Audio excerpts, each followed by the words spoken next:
நண்பர்கள் அனைவருக்கும் வணக்கம். நாம் இன்றைக்கி பார்க்கக்கூடிய இந்த வீடியோ வந்து எந்த பகுதியில் நடந்தது அப்படின்னு பார்த்தோம்னா, கோவில்பட்டி. அந்த கோவில்பட்டி பகுதியை சுற்றியுள்ள ஒரு கிராமத்து சாலையில் நடந்த ஒரு சம்பவத்தை பற்றி தான் பேச போகிறோங்க.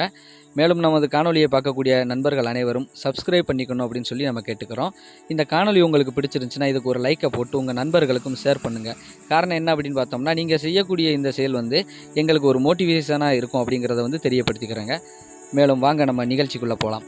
மேலும் நான் குறிப்பாக சொன்னது போல் இந்த நிகழ்ச்சி வந்து எங்கே நடந்தது அப்படின்னு பார்த்தோம்னா, கோயில்பட்டி அதை சுற்றியுள்ள ஒரு பகுதியில் வந்து இரவு நேரத்தில் ஒரு நிகழ்ச்சியில் கலந்து கொண்டு வீடு திரும்பிய வழியில் ஒரு 2 நண்பர்களுக்கு நடந்த ஒரு திகில் சம்பவத்தை பற்றி தாங்க நாம் இன்றைக்கி பார்க்க போகிறோம்.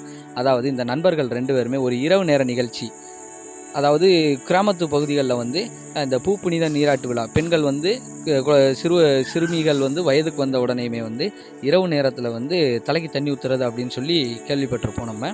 அந்த ஒரு நிகழ்ச்சியில் வந்து போய் அட்டன் பண்ணிவிட்டு வீடு திரும்பும் வழியில் வந்து 2 நண்பர்களுக்கு நடந்த ஒரு சம்பவத்தை, திகில் சம்பவத்தை பற்றி தாங்க நாம் இன்றைக்கி இதை பார்க்க போகிறோம். வாங்க நிகழ்ச்சிக்குள்ளே போகலாம். 2 நண்பர்கள் வந்து தங்களுடைய உறவினர் வீட்டு ஒரு நிகழ்ச்சிக்காக இரவு நேரத்தில் வந்து கிட்டத்தட்ட அவங்க போனது வந்து ஒரு மாலை நேரத்தில் வந்து போயிருக்காங்க. ஆனால் அந்த நிகழ்ச்சி வந்து இரவு நேர நிகழ்ச்சியாங்காட்டி அது வந்து ஒரு குறிப்பாக சொல்ல போனோம்னா ஒரு 9-10 மணி வரைக்கும் நடந்திருக்குது.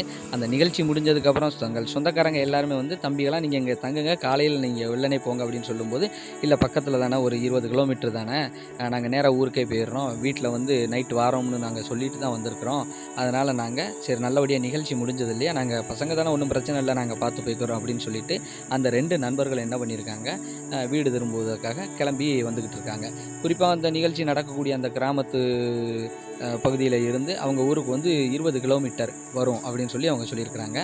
அவங்க வந்து அந்த வீடு திரும்பும் வழியில், அதாவது ஒரு கிட்டத்தட்ட ஒரு 5-6 கிலோமீட்டர் கடந்து ஒரு காட்டுப்பாதை மாதிரி தான் இருக்கும். கிராமத்து சாலை அப்படின்னு சொல்லி நம்ம பார்த்தோம்னாலே 2 பக்கம் புதர் மண்டி கிடக்கும். மேலும் வந்து பல ஊர்கள் கிராமங்கள் வந்தாலுமே எல்லாமே சின்ன சின்ன கிராமங்கள் தான் இருக்கும். அப்படி இருக்கக்கூடிய அந்த வேளையில் வந்து அவங்க வந்து வந்துக்கிட்டு இருக்கும்போது வந்து கொஞ்சம் ஒரு குறிப்பிட்ட தொலைவு வந்ததுக்கப்புறம் ஒரு பெண்மணி வந்து நிற்கிற மாதிரி தெரிஞ்சிருக்குது.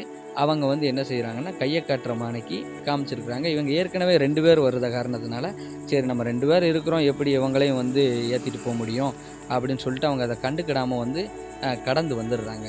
வந்ததுக்கப்புறம் ஒரு 1 கிலோமீட்டர் 2 கிலோமீட்டர் வந்ததுக்கப்புறம் மறுபடியும் வந்து இன்னொரு பெண்மணி நிற்கிற மாதிரியே இருக்குது.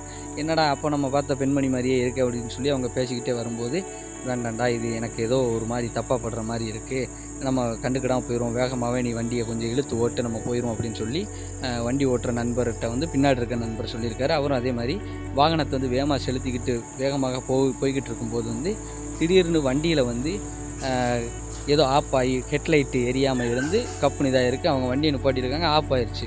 மறுபடியும் மேலும் வந்து வண்டியை வந்து ஓயாமல் ஸ்டார்ட் பண்ணி பார்த்துருக்காங்க, அது முடிய மாட்டேங்குது, வண்டி ஸ்டார்ட் ஆகலை. ஹெட்லைட் எரியாமல் இருந்திருக்கு, திடீர்னு வண்டி ஆஃப் ஆயிடுச்சு.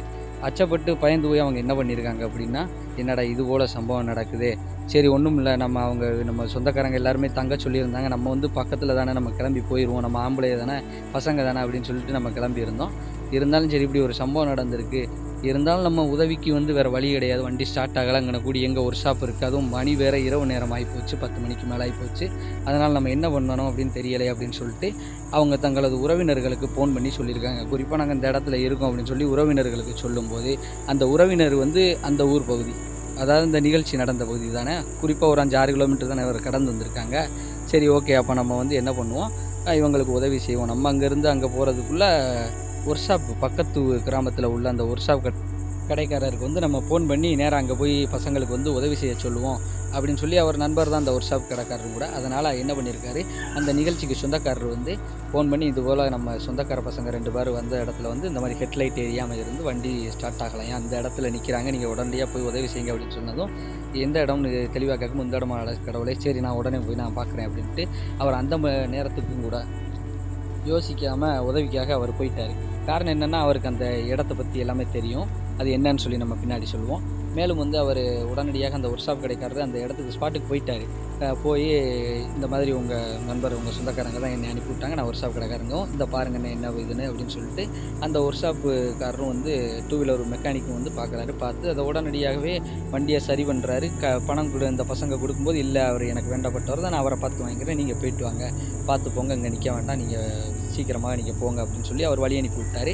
உடனே பசங்களும் வந்து வாகனத்தை மறுபடியும் எடுத்துக்கிட்டு வீடை நோக்கி அப்படியே வராங்க. வரும்போது மறுபடியும் அவங்களுக்கு வந்து ஒரு அச்ச உணர்வு தான். ஏன்னா மறுபடியும் கொஞ்சம் தூரம் கழித்து அந்த பெண்மணியை பார்க்குறாங்க. இவங்களுக்கு வந்து பயம் ரொம்ப அதிகமாகிடுச்சு. இருந்தாலும் விரட்டி பிடிச்சி அவங்க வந்துட்டாங்க. நல்ல முறையில் வீடும் வந்து சேர்ந்துட்டாங்க. வீடு வந்தது உடனேயுமே அந்த பின்னாடி இருந்த பையனை வந்து ஒன்றுமே பேசவே இல்லை. அதுக்கப்புறம் வந்து மௌனமாகவே வந்திருக்காரு. சரி இருக்கட்டும், வீட்டில் இறக்கி விட்டு போயிடும் அப்படின்னு சொல்லி அந்த பையனை வந்து வீட்டில் வந்து இறக்கி விட்டுட்டு போயிருக்காரு. அப்படி இறக்கி விட்டுட்டு போன உடனேயுமே வீட்டில் வந்து எதுவுமே பேசவே இல்லை. வந்ததுமே அவங்க அப்பா அம்மா என்னடா நல்லபடியாக போயிட்டு வந்துட்டியா என்ன ஏதுன்னு கேளோ எதுவுமே பதிலே சொல்லலை. நேராக போய் அவருடைய பெட்ரூமில் போய் அவர் போய் கட்டில் போய் படுத்து தூங்க ஆரம்பிச்சிட்டாரு. மேலும் வந்து காலையில் வந்து எந்திரிக்கவே இல்லை.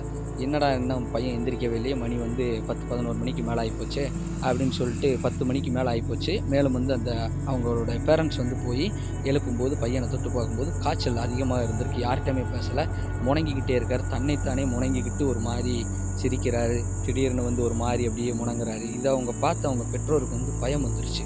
என்னடா நேற்று தானே பையன் வந்து இந்த மாதிரி ஃபங்க்ஷனுக்கு போயிட்டு வந்திருக்கான், இன்றைக்கி இப்படி இருக்கானே, சரிவர எதுவும் பேச மாட்டேங்க, நம்ம கேள்வி கேட்டாலும் அதற்கு வந்து ஒரு தகுந்த பதில் ஒன்றும் சொல்ல மாட்டேங்கன்னு என்னங்கையில் கூட போன அந்த நண்பருக்கு வந்து அவங்க அலைபேசியில் அழைச்சிக்க ஒரே ஊர் தான், உள்ளூர் தான். அந்த பையனுக்கு கேட்கும்போது நான் இந்த வாரம்மான்னு சொல்லி அந்த பையனை வந்து பார்க்கல மிரண்டான். என்னடா இப்படி இருக்கானுன்ட்டு அவங்க அந்த பையனோட அப்பா அம்மாட்ட வந்து ஃப்ரெண்டு வந்து சொல்லிடுறாரு.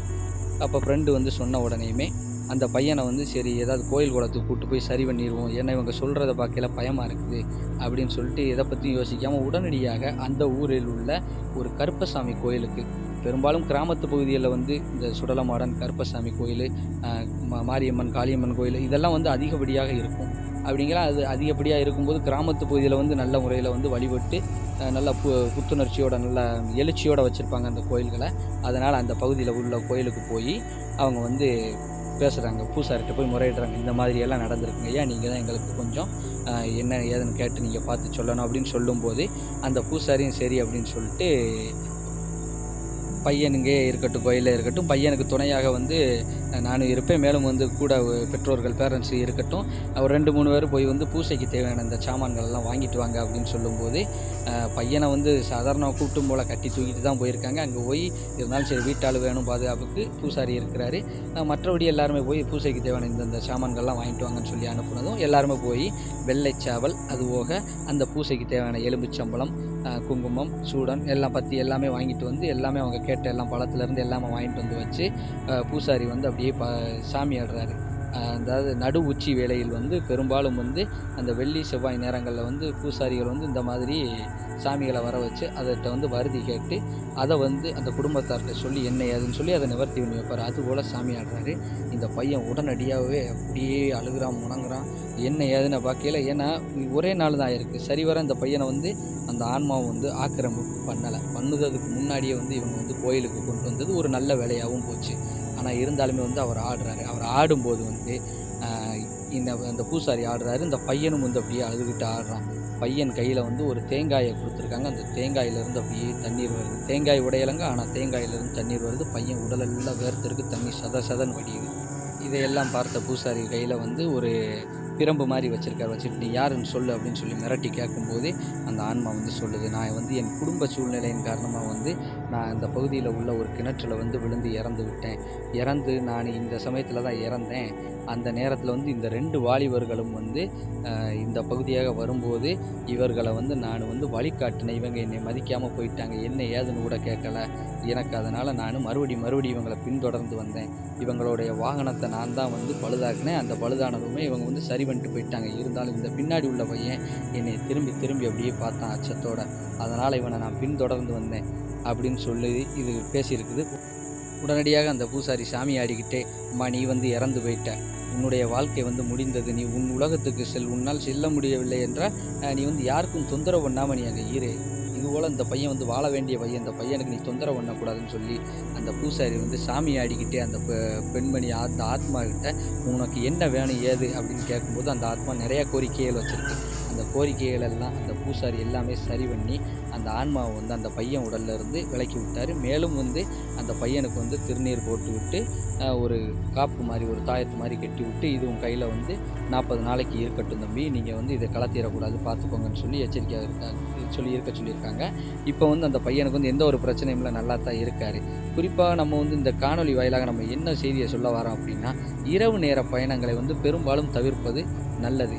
காரணம் என்ன அப்படின்னா, நம்ம வந்து எப்போவுமே வந்து எல்லா பகுதியை பற்றி நமக்கு வந்து தெரியாது. அதனால் நம்ம போகக்கூடிய பாதையில் வந்து ஒரு நல்லதும் இருக்கும், கெட்டதும் இருக்கும், எல்லாமே இருக்கத்தான் செய்யும்.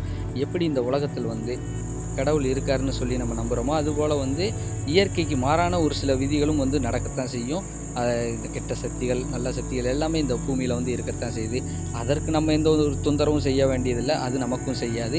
மேலும் வந்து அதுக்கான நேரங்காலங்களை வந்து அது வந்து சரியாக வந்து பயன்படுத்திக்கிடும். நாம தான் இதில் இதுபோல் ஒரு நிகழ்வுகளை வந்து புரிஞ்சு தனிச்சு இருந்து கொஞ்சம் விலகி இருந்து நம்ம தான் நம்மளை காப்பாற்றிக்கணுங்கிறத இந்த காணொலி வாயிலாக நம்ம தெரியப்படுத்துகிறோங்க. மேலும் நம்ம நண்பர்கள் அனைவருமே இந்த காணொலி பிடிச்சிருந்துச்சுன்னா ஒரு லைக்கை போட்டு உங்கள் நண்பர்களுக்கு ஷேர் பண்ணுங்கள். நன்றி, வணக்கம்.